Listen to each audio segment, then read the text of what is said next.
Vinaka, and we welcome you once again to this JUSTPEACE TALANOA and BURE at COVID-19.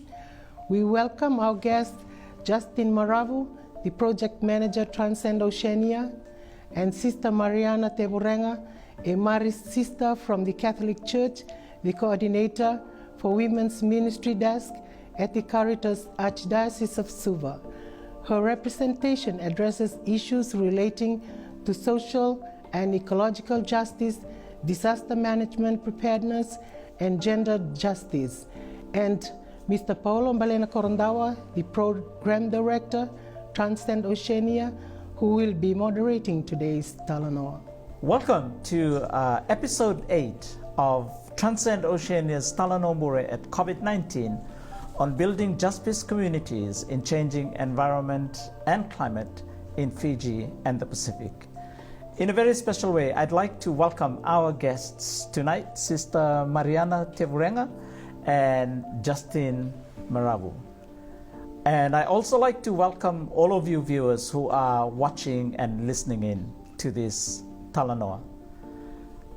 Maybe if we start this TALANOA with you introducing yourself, telling a little bit more about the organization or the institution you work for, and what are the kinds of issues that you try to address in your organization and issue.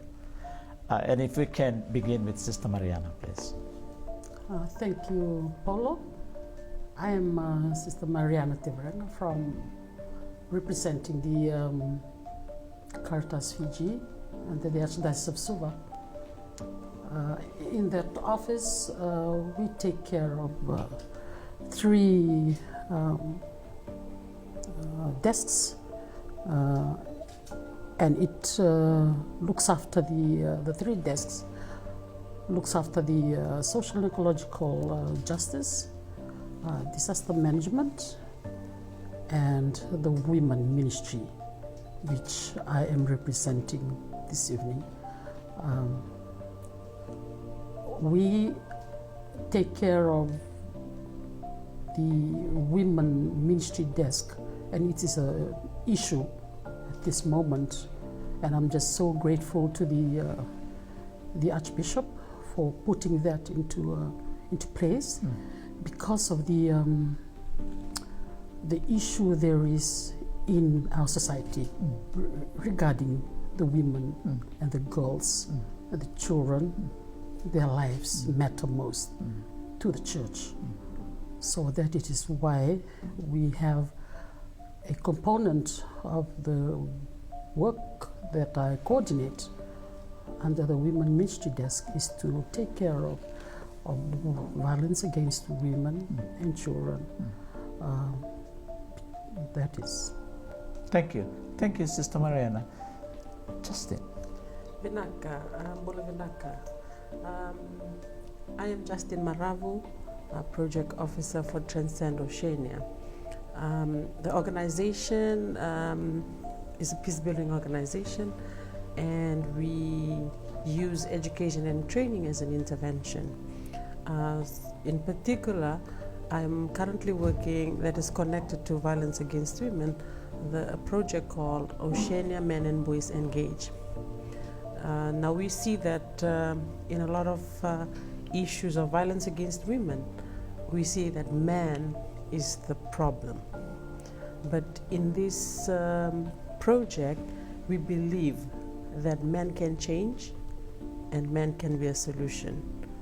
So that is a part of a project that we are working on at Transcend Oceania.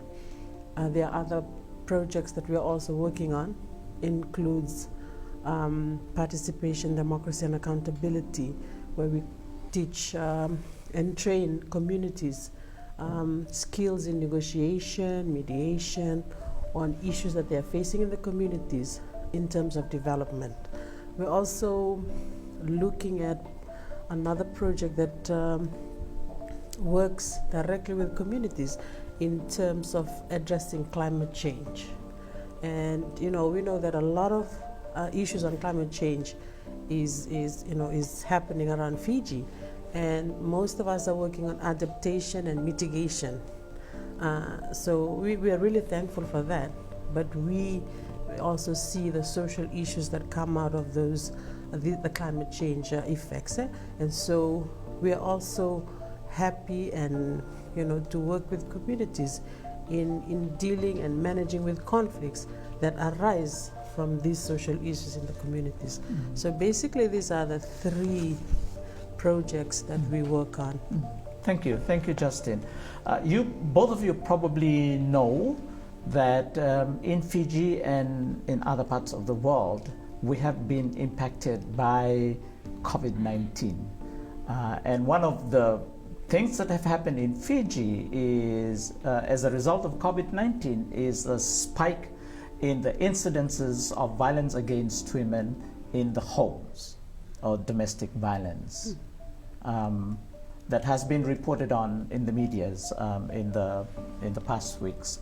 How important for your organization, your institution, is the need to address these violence, particularly happening to women and girls?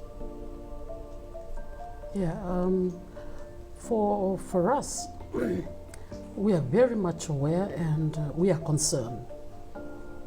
Since this COVID-19 restrictions has been put into place, we found out there is opportunity for bonding for families, and at the same time there is also opportunities that the challenges will be there. And then I think the whole nation need to be made aware of. And the church, of course, is providing a tool where we can address this. So the church can play a major role in responding to the issue. Justin, how important that is in your organization? Thank you. Before COVID-19, I'm sure that violence against women and girls and other vulnerable members of society was already there, and it continues to rise. COVID-19 sort of brings it out a little bit more in terms of other issues coming up now, really throwing it up so for everyone to see. So really it is an important issue that we need to address because we don't want to live in a society where women and girls and other vulnerable members of society face this on a daily basis, and then we breed a society that is just based on violence. Thank you. We will take a break now. You are watching Transcend Oceania's TALANOA at COVID-19 on building JUSTPEACE communities in changing environment and climate in Fiji and the Pacific. Join us after this break.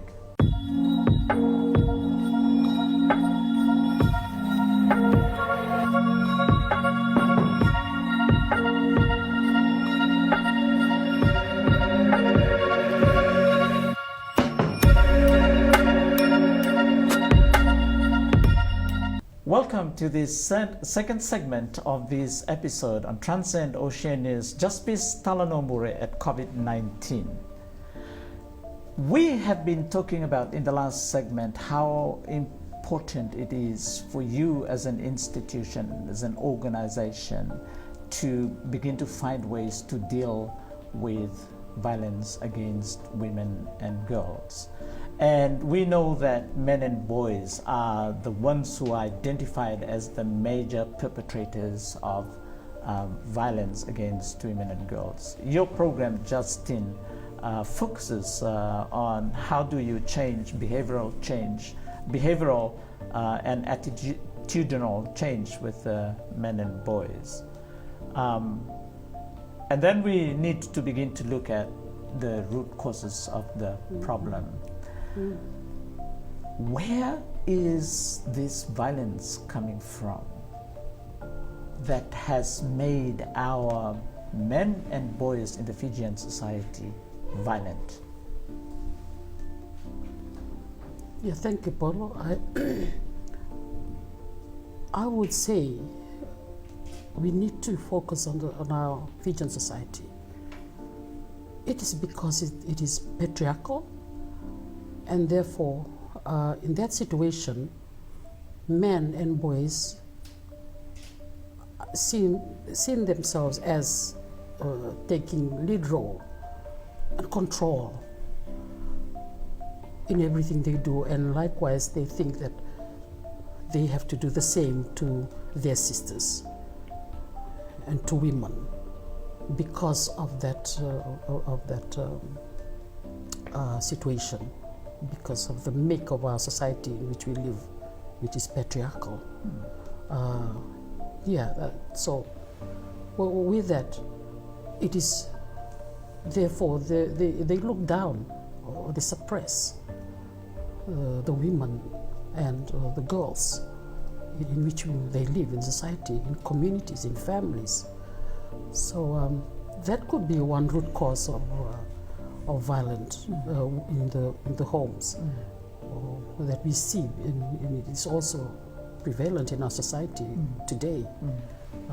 And also that could also be the root cause of the increase of disunity in families because of that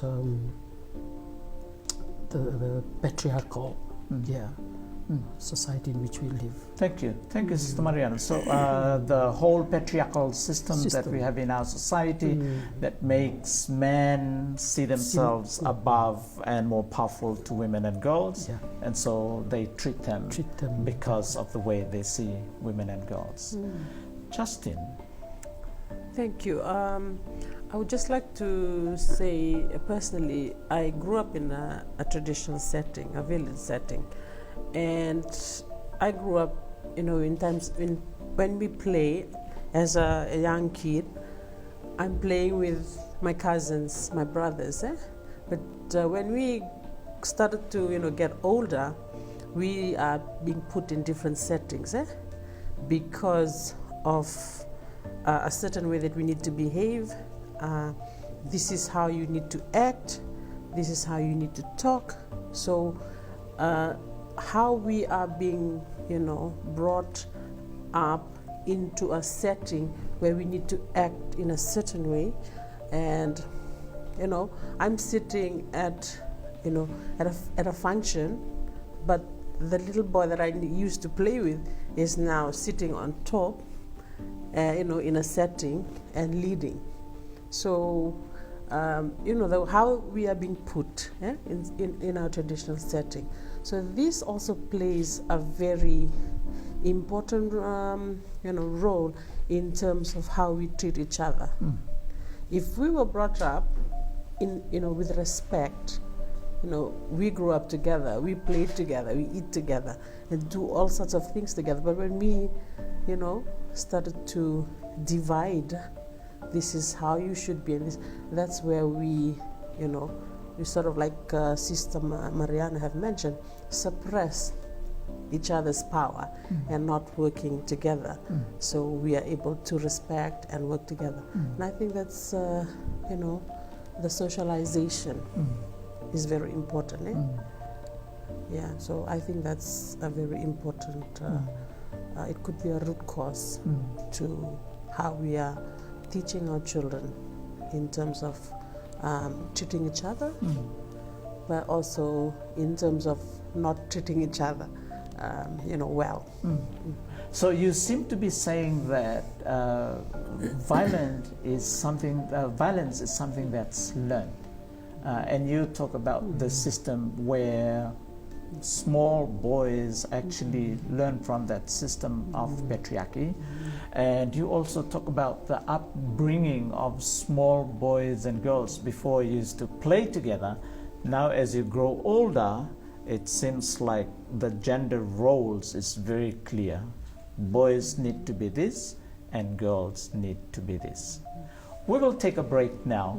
And you are watching Transcend Oceania's JUSTPEACE TALANOA at COVID-19 on building JUSTPEACE communities in changing environment and climate in Fiji and the Pacific. Join us after this break.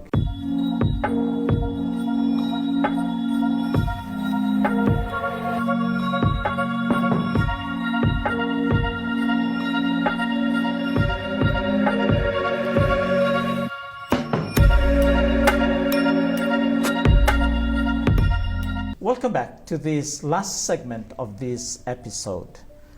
In the last segment, you have been talking about the reasons why men and boys in the Fijian society are violent, and you seem to be pointing to the home, the community, as breeding places where boys learn to be the boys and the men they are. Would you think that there, apart from the home and community situation, would you think that there are other ways they could learn these violent behaviors from? Thank you, Paulo. Yes, there are also other places that are there, and one to me is social media. If social media is not being used wisely in the homes, that could be a place. If it's not supervised, that could be one. And secondly, for me, this is a time of the critical time, COVID-19. That also could be the given this time where restriction is laid into place. Unemployment is there, poverty is there, and there are other aspects of life that are not right, you know. Yes, it would also contribute to the violent, and there would be that kind of life happening at home now, if parents are not careful, because of the poverty that this pandemic also brought forward. Yeah, so there's a possibility that they can learn it in other places and other contexts. Would you agree to that, Justin? I do agree with that.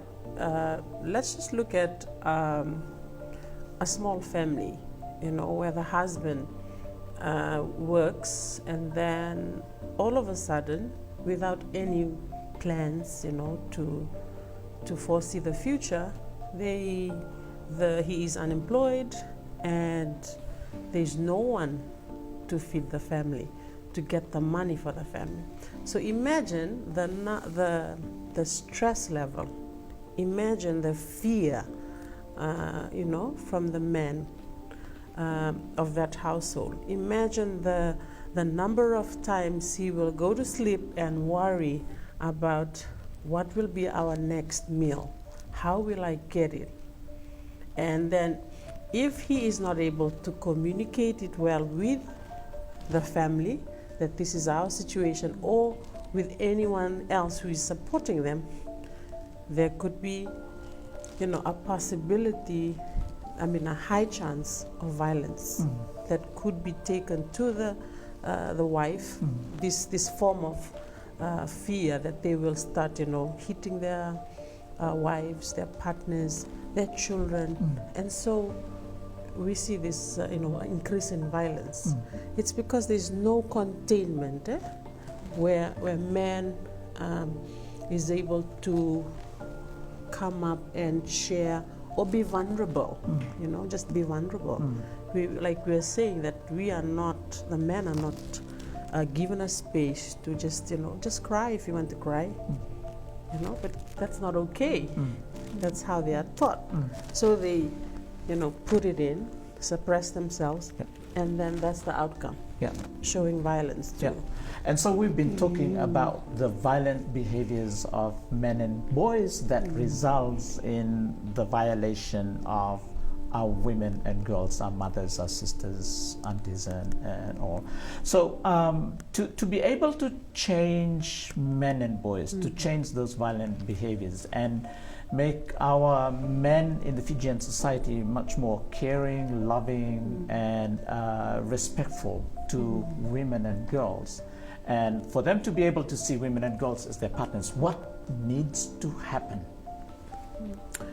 Thank you, Paulo.